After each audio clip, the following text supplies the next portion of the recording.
Bernie, I think it's fair to say that most people watching this show right now may not actually believe how bad, how explicit, how terribly demonically sexual, perverted the images are that are in books being put in school libraries and council libraries in the children's section for children's consumption and indoctrination.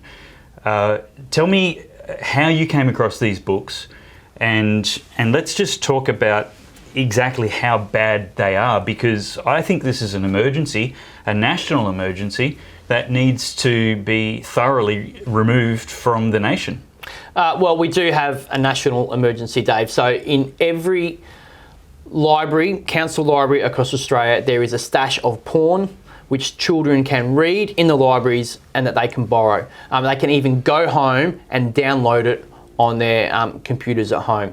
And essentially what people have to understand is that I believe that this is more than just negligence, because to get porn on a library shelf, you don't just have to break one law. There are multiple laws across Commonwealth and state governments that have been broken to allow this to happen, from the importation regulations which prohibit the importation of unclassified pornography into Australia, through to criminal state laws or state criminal laws in relation to obscene publications and child exploitation material, through to classification laws in Australia which prevent, prohibit or restrict the sale, display, dissemination of pornographic material. Now, you use the word obscene, and I think that's an apt description. I think if anything fits the definition of obscene in a generation which has seen standards become more and more desensitized to violence and sexual imagery,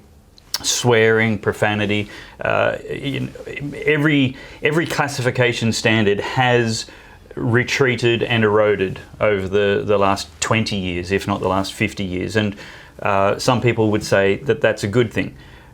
But if this material doesn't fit the definition of the word obscene, then I submit nothing does, and there's no point having this word in the language anymore. Well, I think, Dave, you've struck an issue here, which is why I think parents in Australia need to go to their libraries and check out exactly what is in their local libraries and their school libraries as well, because it's kind of like the abortion laws. Okay? Every state in Australia, it was illegal to have abortion, but we were still having 100,000 abortions a year. And either what happens is the law either gets policed or the law is removed. And unless we do something about this pornographic plague in our libraries, the law is going to be changed to legalise child pornography in Australia. Let me give you an example of where we're at.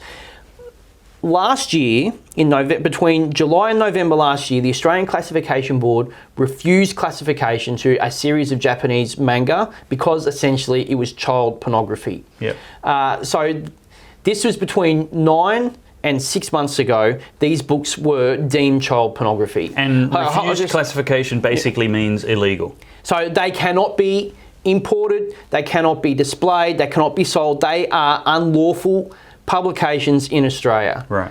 Amazon Australia and a number of other online booksellers on their Australian website, so I'm not talking about their overseas website, on their Australian website were selling these child pornography series up until a couple of weeks ago when I raised the alarm about this, and they were embarrassed into taking it down.